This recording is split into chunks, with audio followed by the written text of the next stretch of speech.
क्या आपको लगता है कि आप मेहनत तो बहुत करते हैं, लेकिन किस्मत हमेशा आखिरी मोड़ पर आकर साथ छोड़ देती है? क्या आपके घर में, आपके दिमाग में और आपकी लाइफ में एक अजीब सी भारीपन वाली एनर्जी भर गई है? अगर हाँ, तो आज का ये वीडियो आपकी जिंदगी का सबसे बड़ा टर्निंग पॉइंट होने वाला है। क्योंकि आज मैं आपको वो गुप्त विद्या बताने जा रहा हूं जो खुद महादेव ने माता पार्वती को सिखाई थी। इसे कहते हैं शिव श्वास विधि। लेकिन सावधान, अगर ये श्वास गलत तरीके से ली तो इसका उल्टा असर भी हो सकता है। इसलिए एक एक शब्द को ध्यान से सुनना। और अगर आप तैयार हैं अपनी सोई हुई तकदीर को जगाने के लिए, तो अभी इसी वक्त कमेंट में ओम नमः शिवाय लिखकर इस 21 दिन की साधना का संकल्प लें, क्योंकि संकल्प के बिना शिव की ऊर्जा कभी सक्रिय नहीं होती। हम में से ज्यादातर लोग ये समझते हैं कि सांस लेना सिर्फ जिंदा रहने की एक शारीरिक प्रक्रिया है। फेफड़ों में हवा गई, बाहर आई, बस काम खत्म। लेकिन महादेव की योग विद्या कहती है कि सांस सिर्फ ऑक्सीजन नहीं है, ये प्राण है। और प्राण ही आपके भाग्य का निर्माता है। आपके जीवन में जो कुछ भी घट रहा है, चाहे वो गरीबी हो, बीमारी हो या रिश्तों की कड़वाहट, ये सब आपकी सांसों की लय बिगड़ने की वजह से है। शिव पुराण और विज्ञान भैरव तंत्र में स्पष्ट लिखा है कि जिसने अपनी श्वास पर नियंत्रण पा लिया, उसने काल यानी समय पर नियंत्रण पा लिया। भगवान शिव को आदि योगी कहा जाता है। वो श्वास विज्ञान के सबसे बड़े मास्टर हैं। जब महादेव तांडव करते हैं तो उनकी श्वास की गति ब्रह्मांड की लय तय करती है। और जब वो ध्यान में लीन होते हैं तो उनकी एक श्वास युगों के बराबर होती है। हमारी सामान्य सांसें उथली होती हैं, अधूरी होती हैं, जिससे हमारा नर्वस सिस्टम हमेशा फाइट या फ्लाइट मोड में रहता है। हम डरे हुए हैं, हम तनाव में हैं, और इसी वजह से हम वैसी ही स्थितियों को अपनी लाइफ में अट्रैक्ट कर रहे हैं। शिव श्वास विधि कोई साधारण प्राणायाम नहीं है। ये आपके भीतर के शिव और शक्ति यानी ईड़ा और पिंगला नाड़ी को बैलेंस करने का एक पावरफुल टूल है। ये विधि आपके शरीर के उस हिस्से को हिट करती है जिसे आधुनिक विज्ञान पीनियल ग्लैंड कहता है और अध्यात्म उसे तीसरा नेत्र कहता है। सिर्फ 5 मिनट, जी हां, सिर्फ 5 मिनट अगर आपने सही तरीके से इसे कर लिया तो आपके शरीर के रोम रोम में वो कंपन पैदा होगा जो आपके पुराने कार्मिक पैटर्न्स को जलाकर राख कर देगा। क्या आप जानते हैं कि आपके दुर्भाग्य का सबसे बड़ा कारण क्या है? वो है आपकी रुकी हुई ऊर्जा। जैसे ठहरा हुआ पानी सड़ जाता है, वैसे ही अगर आपके शरीर में प्राण का प्रवाह रुक जाए तो आपके काम बिगड़ने लगते हैं। शिव श्वास विधि इसी रुके हुए प्रवाह को एक धक्का देती है। ये आपके भीतर एक ऐसा वैक्यूम क्रिएट करती है जिसमें ब्रह्मांड की सकारात्मक शक्तियां खुद ब खुद खिंची चली आती हैं। 21 दिन, सिर्फ 21 दिन में आपके दिमाग की वायरिंग बदल जाएगी। जो रास्ते कल तक बंद दिख रहे थे, वहां से नए अवसर निकल कर आएंगे। लेकिन इसे करना कैसे है? इसके नियम क्या है? और सबसे जरूरी बात, वो कौन सी एक गलती है जो आपको बिल्कुल नहीं करनी? ये सब मैं आपको स्टेप बाय स्टेप बताने वाला हूं। अब इस विधि को बहुत गहराई से समझें, क्योंकि ये वो चाबी है जो आपके बंद किस्मत के ताले को खोल देगी। इसे करने के लिए आपको किसी खास मंदिर या पहाड़ पर जाने की जरूरत नहीं है। आप इसे अपने घर के किसी भी शांत कोने में कर सकते हैं। बस एक बात का ध्यान रखें, आपकी रीढ़ की हड्डी एकदम सीधी होनी चाहिए। अगर आपकी कमर झुकी हुई है तो ऊर्जा का प्रवाह कभी ऊपर की ओर नहीं बढ़ पाएगा। जब आप सीधे बैठते हैं तो आप ब्रह्मांडीय ऊर्जा के लिए एक एंटेना का काम करते हैं। सबसे पहले अपनी आंखें कोमलता से बंद करें और अपना पूरा ध्यान अपनी नासिका यानी नाक के द्वारों पर ले आएं। अब आपको विपरीत श्वास लेनी है। जब आप सांस अंदर लें तो महसूस करें कि आप केवल हवा नहीं, बल्कि साक्षात शिव की शक्ति को अपने अंदर खींच रहे हैं। सांस लेते समय आपका पेट बाहर की ओर फूलना चाहिए और सांस छोड़ते समय पेट अंदर की ओर जाना चाहिए। इसे बेली ब्रीदिंग कहते हैं। लेकिन इसमें एक ट्विस्ट है, आपको अपनी सांसों को एक लय देनी है। पहले 1 मिनट तक आपको बहुत धीमी गति से सांस लेनी है, इतनी धीमी कि अगर आपकी नाक के सामने एक पंख भी रख दिया जाए तो वो हिलना नहीं चाहिए। ये आपके नर्वस सिस्टम को शांत करने का तरीका है। जैसे ही आपका दिमाग शांत होगा, आपके शरीर की फाइट या फ्लाइट मोड वाली स्ट्रेस एनर्जी खत्म होने लगेगी। अब आता है दूसरा चरण, जो सबसे महत्वपूर्ण है। अगले 2 मिनट के लिए आपको अपनी श्वास की गति को थोड़ा बढ़ाना है। अब आपको महसूस करना है कि आपकी श्वास आपके मूलाधार चक्र से उठकर सीधे आपके आज्ञा चक्र यानी आपके माथे के बीचों बीच टकरा रही है। ये वो जगह है जहां महादेव का तीसरा नेत्र होता है।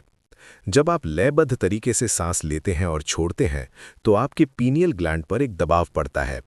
विज्ञान कहता है कि पीनियल ग्लैंड हमारे शरीर की मास्टर क्लॉक है। जब ये एक्टिवेट होता है तो आपके शरीर के हर सेल में एक नया वाइब्रेशन पैदा होता है। आप महसूस करेंगे कि आपके माथे पर एक हल्की सी झंझनाहट हो रही है। ये संकेत है कि आपकी सुप्त ऊर्जा जाग रही है। अक्सर लोग पूछते हैं कि क्या सांसों से सच में भाग्य बदल सकता है? तो इसका जवाब विज्ञान के पास भी है। जब आप इस विशेष तरीके से सांस लेते हैं तो आपका वेगस नर्व स्टिमुलेट होता है। ये नर्व आपके दिमाग को सिग्नल भेजती है कि अब सब कुछ सुरक्षित है। जब आप डर और चिंता से मुक्त होते हैं तभी आप सही फैसले ले पाते हैं, और सही फैसले ही सही भाग्य का निर्माण करते हैं।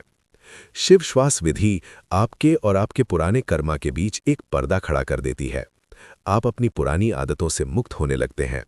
जो इंसान कल तक आलसी था वो अचानक ऊर्जा से भर जाता है। जो डरा हुआ था वो निडर हो जाता है। यही तो भाग्य का बदलना है। अगले 2 मिनट के लिए आपको पूरी तरह से मौन हो जाना है। सांसों को अपने हाल पर छोड़ दें। न उसे खींचना है न रोकना है। बस एक साक्षी बनकर, एक ऑब्जर्वर बनकर अपनी सांसों को आते जाते देखें। इस समय आपको अपने भीतर एक शून्य का अनुभव होगा। यही वो पल है जब आप ब्रह्मांड की चेतना से जुड़ते हैं। महादेव इसी शून्यता में वास करते हैं। इस स्थिति में आप जो भी सकारात्मक विचार अपने मन में लाएंगे वो सीधे आपके सबकॉन्शियस माइंड में प्लांट हो जाएंगे। अगर आप सफलता चाहते हैं तो इस शून्यता में खुद को सफल होते हुए देखें। अगर आप शांति चाहते हैं तो खुद को शांत महसूस करें। ये 5 मिनट का निवेश आपके आने वाले 23 घंटों की ऊर्जा को तय कर देगा। अब बात करते हैं कि 21 दिन ही क्यों? हमारे शरीर की कोशिकाएं यानी सेल्स हर समय मरते और नए बनते रहते हैं।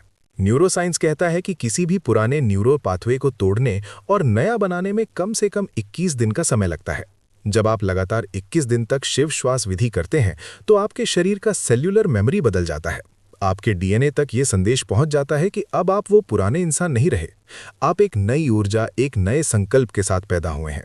21 दिन बाद आप पाएंगे कि आपके बोलने का तरीका, आपके सोचने का तरीका और यहाँ तक कि लोगों का आपके प्रति व्यवहार भी बदल गया है। इसे ही हम एनर्जेटिक शिफ्ट कहते हैं। जब आप इस साधना को शुरू करेंगे तो कुछ खास संकेत आपको दिखने लगेंगे जो बताते हैं कि आपकी विधि काम कर रही है। सबसे पहला संकेत है गहरी और सुकून भरी नींद। आपका दिमाग फालतू की बातों में उलझना बंद कर देगा। दूसरा संकेत है सिंक्रोनिसिटी, यानी आप जिस चीज के बारे में सोचेंगे उससे जुड़ी चीजें या लोग आपको अचानक मिलने लगेंगे। आपको ऐसा लगेगा जैसे पूरा ब्रह्मांड आपको इशारा दे रहा है। तीसरा संकेत है आपके चेहरे पर एक अलग सी चमक और आंखों में तेज। ये महादेव की उस शक्ति का प्रभाव है जो आपके भीतर सक्रिय हो चुकी है। लेकिन यहाँ एक बहुत बड़ी चेतावनी भी है। ये विधि किसे नहीं करनी चाहिए? अगर आपको बहुत ज्यादा हाई ब्लड प्रेशर की समस्या है या हाल ही में आपकी कोई बड़ी सर्जरी हुई है तो कृपया इसे बहुत ही आराम से करें या किसी विशेषज्ञ की सलाह लेकर करें। गर्भवती महिलाएं इसे बहुत ही धीमी गति से करें, लय को तेज न करें। और सबसे जरूरी बात, इसे कभी भी खाना खाने के तुरंत बाद न करें। कम से कम 2 से 3 घंटे का गैप जरूर रखें, क्योंकि जब शरीर भोजन पचाने में व्यस्त होता है तो ऊर्जा पेट की ओर होती है। हमें उस ऊर्जा को ऊपर की ओर, मस्तिष्क की ओर ले जाना है। याद रखिए, महादेव सिर्फ एक नाम नहीं है, वो एक महा ऊर्जा है और ये श्वास उसी ऊर्जा का अंश है। हम बाहर दुनिया में समाधान खोजते रहते हैं, लेकिन असली समाधान आपके भीतर चल रही इस श्वास में छिपा है। सोहम का जाप आपकी हर सांस में अपने आप हो रहा है। सांस अंदर जाते समय सो और बाहर आते समय हम। इसका अर्थ है वही मैं हूं, यानी आप और वो परम शक्ति अलग नहीं है। बस इस शिव श्वास विधि के जरिए आपको उस एकता को महसूस करना है। अगले 21 दिन तक बिना एक भी दिन छोड़े इस अभ्यास को करें। चाहे कुछ भी हो जाए, सुबह उठकर या रात को सोने से पहले इन 5 मिनटों को अपने भाग्य के लिए दान कर दें। ये आपके जीवन का सबसे बड़ा इन्वेस्टमेंट होगा। शिव और शक्ति का ये मिलन आपके भीतर एक ऐसा विस्फोट करेगा जो आपकी गरीबी, आपके दुख और आपकी असफलता को भस्म कर देगा। आप एक नई सृष्टि के रचयिता बनेंगे। तो क्या आप तैयार हैं इस दिव्य बदलाव के लिए? अगर हां, तो एक बार फिर अपने मन में दोहराएं, ओम नमः शिवाय। अपनी शक्ति को पहचानें, अपनी श्वास को संभालें और फिर देखें कि कैसे ये पूरा संसार आपके कदम चूमता है। महादेव आपकी इस यात्रा में आपके साथ है। हर हर महादेव।